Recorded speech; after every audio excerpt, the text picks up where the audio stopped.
This used to be such a quiet neighborhood. I think it's time to get a gun. Pride. It's often called the deadliest of the 7 deadly sins. But what makes it so dangerous? Today we're exploring how this subtle force can reshape our entire worldview without us even noticing. That's such an intriguing way to frame it. You know what caught my attention in this reflection? The powerful opening statement about no wisdom standing against the Lord.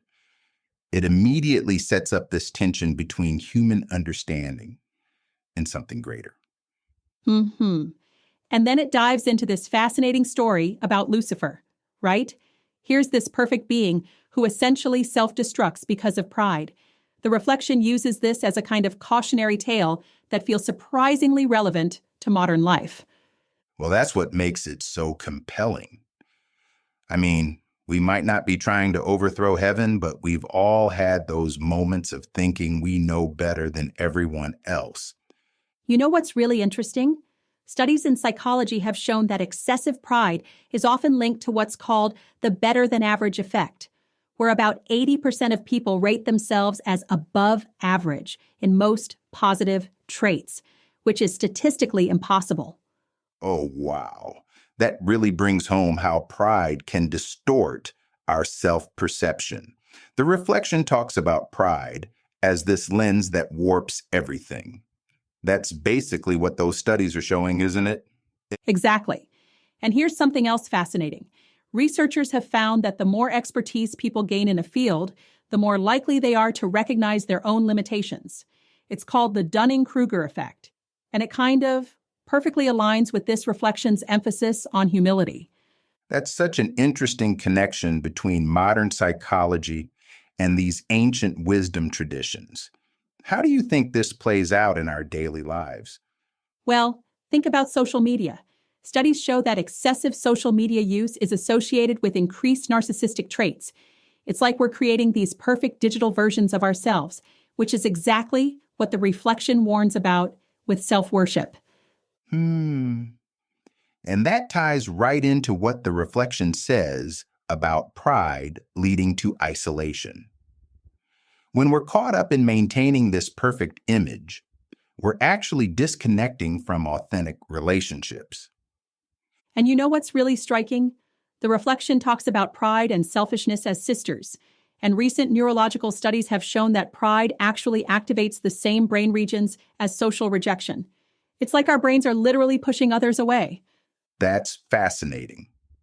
So, there's actually a biological basis for what the reflection describes as spiritual isolation. Exactly. And here's another interesting parallel.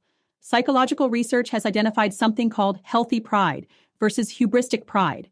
Healthy pride motivates achievement and connection, while hubristic pride, which is what the reflection warns against, leads to aggression and social problems.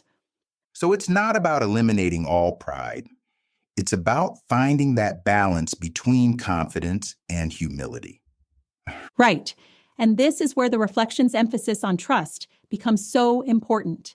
Studies in organizational psychology show that leaders who practice humble leadership actually achieve better results than those who lead through dominance and self-promotion.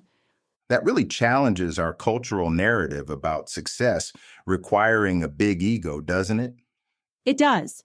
And get this, research from the Harvard Business Review found that companies with humble CEOs experienced higher return on assets, better employee satisfaction, and lower turnover rates.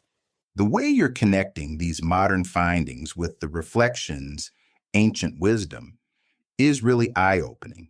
What about the personal level, though? How do we actually practice this? Well, the reflection suggests shifting focus away from ourselves, and mindfulness research supports this. Studies show that practices focusing on gratitude and connection actually reduce narcissistic tendencies and increase well-being. That's so interesting. It's like science is confirming what spiritual traditions have been saying for centuries. And here's something else fascinating. Research on the psychology of humility shows it's associated with better learning outcomes, stronger relationships, and even better mental health. It's like what the reflection says about freedom from pride. There are measurable benefits. The evidence really seems to support this ancient wisdom. What do you think about the reflection's solution of trusting in something greater than ourselves? Well, whether that's God, community, or simply acknowledging our place in the larger universe, studies show that people who maintain this broader perspective tend to be more resilient and satisfied with life. It's what psychologists call transcendent self-concept. So in a way, modern science is giving us new language for these timeless truths about pride and humility. Exactly. And what's particularly interesting is how this plays out in relationships. Research shows that couples who practice mutual humility have stronger, more satisfying partnerships.